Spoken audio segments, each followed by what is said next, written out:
بسم اللہ الرحمن الرحیم۔ صحیح مسلم اور مشکات شریف کے اندر روایت ہے کہ سرکار کریم علیہ السلام کی بارگاہ کے اندر ایک شخص آیا اور آ کے عرض کرنے لگا، یا رسول اللہ، مجھ سے گناہ کبیرہ ہو گیا ہے اور مجھے پاک فرمائیے۔ آقا کریم علیہ السلام نے مکمل تحقیق فرمائی اور جس بات کا وہ اقرار کر رہا تھا وہ جب ثابت ہو گئی تو آقا کریم علیہ السلام نے فرمایا کہ اس پہ حد جاری کی جائے۔ اور جب اس پہ حد جاری کی جا رہی تھی تو دو شخص ایسے بیٹھے ہوئے تھے جو اس کے بارے میں نامناسب جملے کہہ رہے تھے۔ آقا کریم علیہ السلام نے وہ نامناسب جملے سنے تو خاموش ہو گئے۔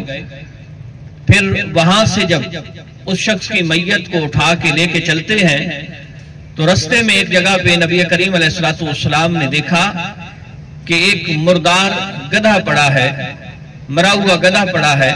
تو نبی کریم علیہ السلام نے انہی دو شخصوں کا نام لیا اور فرمایا بلاؤ انہیں۔ جب وہ حاضر ہو گئے تو نبی کریم علیہ السلام نے فرمایا اسے کھاؤ۔ تو عرض کرنے لگے، یا رسول اللہ، یہ تو مردار ہے، مرا ہوا ہے، ہم کیسے کھا سکتے ہیں؟ تو نبی کریم علیہ السلام نے فرمایا کہ جس طرح تم اپنے اس بھائی کے بارے میں جو جملے کہہ رہے تھے اس سے بھی برا ہے، یعنی اس کو کھانے سے بھی برا ہے کہ جو جملے تم اس کے بارے میں کہہ رہے تھے۔ حالانکہ جب اس پہ حد جاری کر دی گئی ہے وہ تو جنت کے نہروں میں غوطے کھا رہا ہے۔